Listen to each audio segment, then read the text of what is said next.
Vous écoutez Boostez-vous, le podcast dédié au coaching mindset au féminin.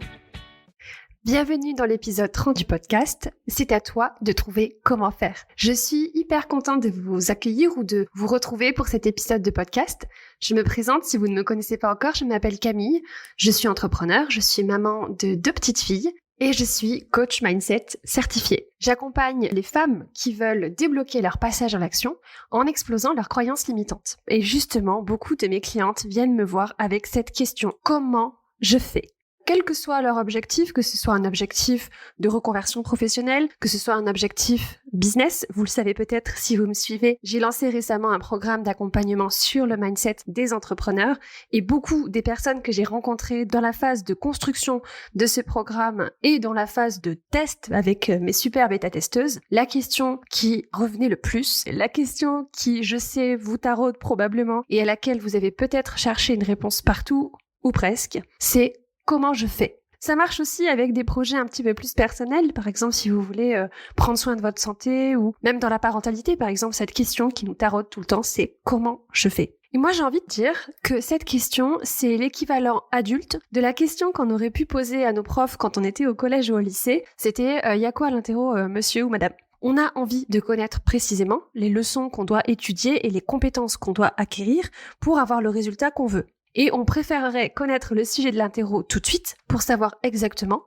à quoi on va être confronté. Un peu comme si le fait de connaître le comment nous permettait de croire plus facilement dans la possibilité de notre réussite. Et si on a une vision claire du chemin de notre point A vers notre point B, alors ça nous aide à conserver une espèce de sentiment de certitude. Mais le problème, quand on se propose de faire des choses qu'on n'a encore jamais faites, c'est que justement, il n'y a pas de certitude. Et au contraire, c'est une longue suite de journées remplies de cette impression de ne pas avoir la moindre idée de ce qu'on est en train de faire, de beaucoup de prises de risques et de beaucoup d'échecs. En tout cas, c'est vrai dans l'entrepreneuriat, c'est vrai dans toutes les grandes aventures de vie, comme la parentalité par exemple. La question à se poser, c'est plutôt qui je dois devenir plutôt que comment je dois faire. La compétence, voire l'art à développer, c'est d'apprendre à croire en quelque chose tellement fort qu'on va commencer à devenir la personne qui a accompli ce quelque chose dans notre esprit. Quand on commence par devenir la personne qui a accompli l'objectif extraordinaire qu'on a envie d'atteindre, par exemple développer une entreprise à succès,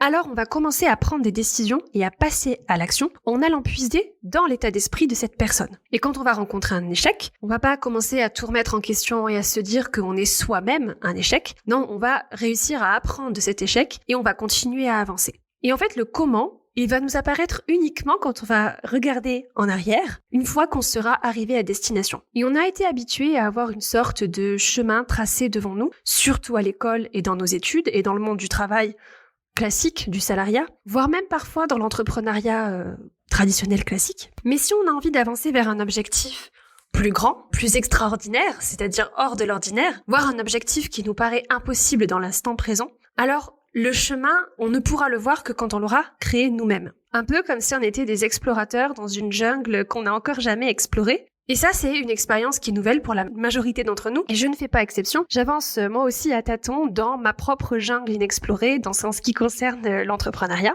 Et en fait, on a peu, voire pas du tout d'entraînement sur cette façon de penser notre vie à l'école. C'est quelque chose qu'on doit apprendre à faire maintenant. Le processus pour arriver à trouver notre comment, ça ressemble à une succession d'échecs, de tentatives infructueuses.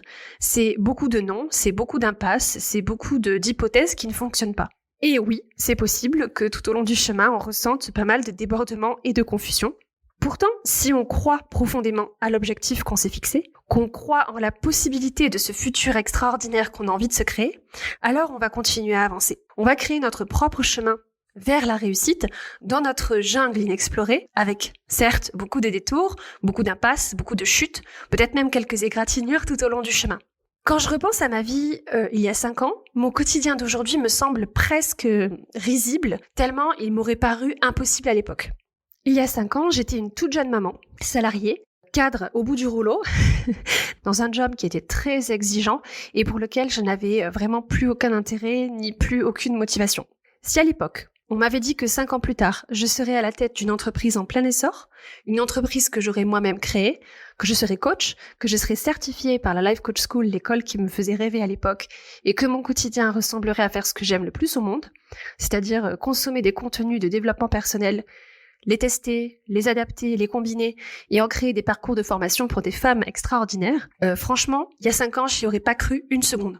Il y a 5 ans, je ne connaissais même pas le monde du coaching et du web entrepreneuriat. Je n'étais pas sur les réseaux sociaux et des termes comme stories, funnel, lancement, freebies, etc. C'était des termes qui m'étaient complètement inconnus. Je n'aurais pas pu savoir à l'époque ce que j'ai appris en pratiquant et en mettant la main à la pâte. Le plus important, quand on a un objectif en tête, c'est d'agir le plus possible et le plus rapidement possible. Alors, si tu as envie de demander à moi ou à quelqu'un d'autre ce que tu dois faire, ma réponse sera de faire quelque chose et de le faire plein de fois. Et c'est beaucoup plus facile que ce qu'on pense. Ce passage à l'action imparfait est finalement beaucoup moins inconfortable que l'inaction et cette attente de la bonne chose à faire qui va nous tomber du ciel. Pourtant, ça nous paraît plus sûr d'apprendre encore un truc, de se former encore un petit peu sur tel ou tel concept, de comprendre cette nouvelle stratégie ou cette nouvelle technique ou de se faire une meilleure idée de la bonne chose à faire avant de se lancer dans l'action. Mais en fait, c'est tout le contraire. Plus on va être capable de rassembler et de consolider nos croyances, plus on va être capable de passer à l'action. On va avoir envie de savoir comment arriver à destination, tout simplement en essayant, et on va apprendre ce qui fonctionne en découvrant ce qui ne fonctionne pas. On a souvent tendance à avoir envie de demander à un expert, c'est-à-dire quelqu'un qui a réussi à aller dans un endroit qui ressemble à là où on a envie d'aller, qui a réussi à accomplir ce que nous, on a envie d'accomplir. Cet expert, ce qu'il va faire, c'est qu'il va regarder en arrière et il va nous donner sa recette du succès. Il va nous expliquer ce qui a marché pour lui et il va nous faire une description très précise de la marche à suivre.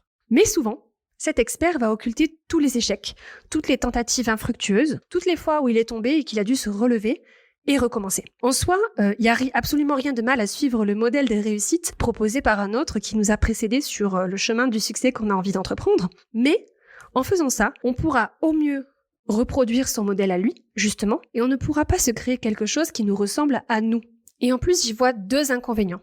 Déjà, on ne dispose pas toujours des mêmes compétences, des mêmes ressources, des mêmes qualités, des mêmes appétences que cet expert. En gros, sa jungle inexplorée à lui est bien différente de la nôtre.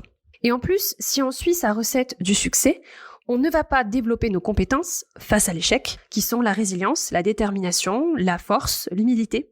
En fait, il faut considérer que chaque embûche, chaque épreuve qu'on va rencontrer sur notre chemin vers l'atteinte de nos objectifs, nous confronte au réel. Et elles nous permettent de mesurer la force de notre motivation et de notre désir de réussite. Ce sont ces échecs qui nous rendent plus combatives, plus lucides et plus sages d'une certaine façon. On peut aussi prendre cette image d'un bébé qui apprend à marcher. On pourrait lui dire simplement, regarde bébé, c'est pas compliqué, tu mets un pied devant l'autre et puis hop, en avant. Ça, c'est un peu ce que font les experts quand ils nous donnent le pas à pas, la recette du succès. Sauf que en fait, le bébé, au départ, il n'a pas les capacités physiques pour mettre un pied devant l'autre et marcher. Il a besoin de tomber, de se relever, pour pouvoir se muscler, pour pouvoir gagner en tonicité, pour pouvoir gagner en équilibre. Et c'est chacun de ces échecs, chacune de ces chutes, qui le rapproche un petit peu plus de son premier pas.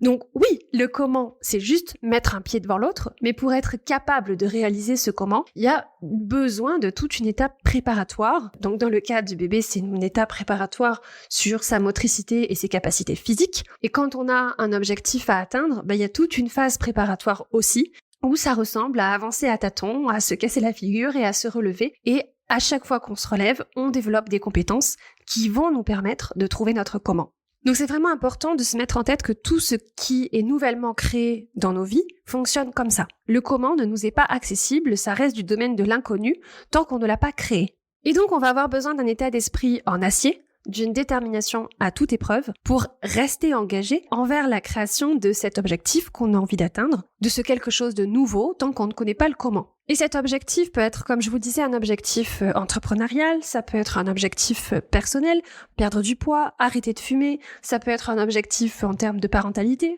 devenir le parent qu'on a envie d'être. Ça peut être un objectif dans nos relations, améliorer notre relation de couple, améliorer nos relations familiales, etc. Pour travailler sur ces objectifs, on va avoir besoin d'un état d'esprit en acier et vraiment d'une détermination à toute épreuve pour rester engagé envers la réalisation de cet objectif, de ce quelque chose de nouveau, tant qu'on ne connaît pas le comment. Et notre cerveau va avoir tendance à nous dire qu'on ne trouvera jamais de solution, que c'est impossible, qu'on n'y arrivera jamais et qu'on est en train de perdre notre temps et parfois notre argent dans un projet qui n'aboutira pas. C'est vraiment la raison pour laquelle la plupart des gens ne s'engagent pas vers l'atteinte de résultats qui leur paraissent hors du commun. Parce que nos cerveaux humains ne sont pas programmés pour gérer l'incertitude, le risque et l'échec que ça implique. Donc, si vous sentez que vous avez désespérément besoin de savoir comment réussir, atteindre vos objectifs, il va falloir créer cette réussite, il va falloir atteindre vos objectifs pour savoir comment vous avez fait. Il n'y a pas de recette miracle, il n'y a pas de technique pas à pas qui vous garantira le succès à 100%. Et c'est d'ailleurs pour ça qu'on ne nous l'apprend pas à l'école. À l'école, on préfère la certitude, les cursus bien délimités et balisés. Mais quand on a envie d'atteindre des résultats extraordinaires, quand on a envie de vivre une vie extraordinaire, ça ne ressemble pas à ça. Pour être extraordinaire, il faut littéralement sortir de l'ordinaire. Donc l'idée ici, c'est d'essayer quelque chose, d'apprendre ce qui fonctionne, ce qui ne fonctionne pas, d'évaluer, d'améliorer, de peaufiner, de tester autre chose et d'essayer encore. Rien n'est certain, et c'est le trajet même qui en vaut la peine. Une dernière chose, s'il vous plaît, n'abandonnez pas avant d'avoir trouvé ce qui fonctionne pour vous. Je vois beaucoup d'entrepreneurs autour de moi tomber dans ce piège, et j'avoue que j'en suis passée pas loin, à plusieurs reprises. C'est-à-dire qu'on commence à essayer quelque chose, mais comme on n'est pas encore tout à fait là où on voudrait, on a l'impression de ne pas avancer assez vite. On commence à mettre en place une liste email, on commence à poster sur les réseaux sociaux, on commence à parler de notre offre, et on n'a pas tout de suite les résultats qu'on voudrait, donc on se dit « Ah, ça va pas assez vite, j'y arriverai jamais ». Et donc on a cette impression d'échouer, tout simplement parce qu'on ne voit pas encore la ligne d'arrivée. Et c'est exactement comme si on faisait demi-tour sur la route des vacances parce qu'on est arrivé à un feu rouge. Donc l'idée, c'est de vraiment remotiver notre cerveau pour continuer à avancer jusqu'à ce qu'on atteigne nos objectifs. Donc n'attendez pas que le comment vous tombe tout cuit dans l'assiette, n'attendez pas que quelqu'un d'autre vous le donne, allez le créer en passant à l'action. Mais pour réussir à faire ça, pour réussir à passer à l'action avec fluidité, avec confiance, avec sérénité, parfois on a besoin d'aller creuser un petit peu ce qui se passe dans notre cerveau, d'aller travailler notre mindset, d'aller explorer nos croyances limitantes et d'aller les déconstruire. Et c'est tout l'objectif de ce que je vous partage ici dans ce podcast. Et c'est aussi tout l'objectif de mon programme d'accompagnement de groupe qui s'appelle le Power Business Club. J'ai conçu ce programme d'accompagnement en y intégrant toutes les choses qui m'ont été nécessaires pour débloquer mon passage à l'action, pour réussir enfin à sortir du doute, de la confusion, de la tergiversation et de cette impression qu'il fallait que je trouve le comment quelque part ailleurs en me formant chez les autres. J'ai intégré dans ce programme tout ce qui m'a permis d'incarner l'entrepreneur que j'ai envie d'être, de prendre mes décisions, de m'en tenir à mes décisions et de passer à l'action avec constance, avec régularité, avec fluidité, avec sérénité. Si cette aventure vous intéresse, le Power Business Club réouvrira ses portes très bientôt. Vous pourrez vous inscrire fin mars, début avril, et l'aventure commencera donc dans la foulée des inscriptions, donc à peu près mi-avril. Si vous voulez en savoir plus, vous pouvez dès maintenant vous inscrire sur la liste d'attente du Power Business Club, qui vous donnera accès au VIP Lounge. C'est une sorte de salle d'attente dans laquelle je vous donne des petits aperçus de ce qui se passe dans le club, et je vous donne des contenus de valeur pour commencer à débloquer ce passage à l'action, pour commencer à travailler sur votre mindset et sur votre comment. Donc tous les liens seront en description de cet épisode de podcast et vous pouvez retrouver toutes les informations sur mes offres d'accompagnement de coaching sur mon site internet camillegaudin.fr. Voilà pour ce que je voulais vous partager aujourd'hui. Je vous souhaite une belle journée, après-midi, soirée, nuit, en fonction du moment où vous écoutez cet épisode de podcast. Et puis je vous dis à la semaine prochaine pour un prochain épisode. Bisous! C'est la fin de cet épisode. Si vous entendez ce message, c'est que vous êtes resté jusqu'au bout et pour ça, je vous remercie du fond du cœur. Si cet épisode vous a plu, plusieurs options pour soutenir le podcast. Vous pouvez laisser un avis 5 étoiles sur Apple Podcast ou sur Spotify. Vous pouvez partager cet épisode, le podcast, autour de vous à toutes les personnes à qui il pourrait être utile.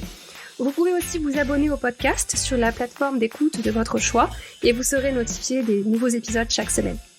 Et si ce que vous avez entendu ici vous a plu, rejoignez la newsletter de Boostez-vous. Vous y retrouverez mes meilleures astuces, mes conseils, des coups de boost et plein de contenus exclusifs. On se retrouve très vite pour un prochain épisode de Boostez-vous. D'ici là, prenez bien soin de vous. Bisous!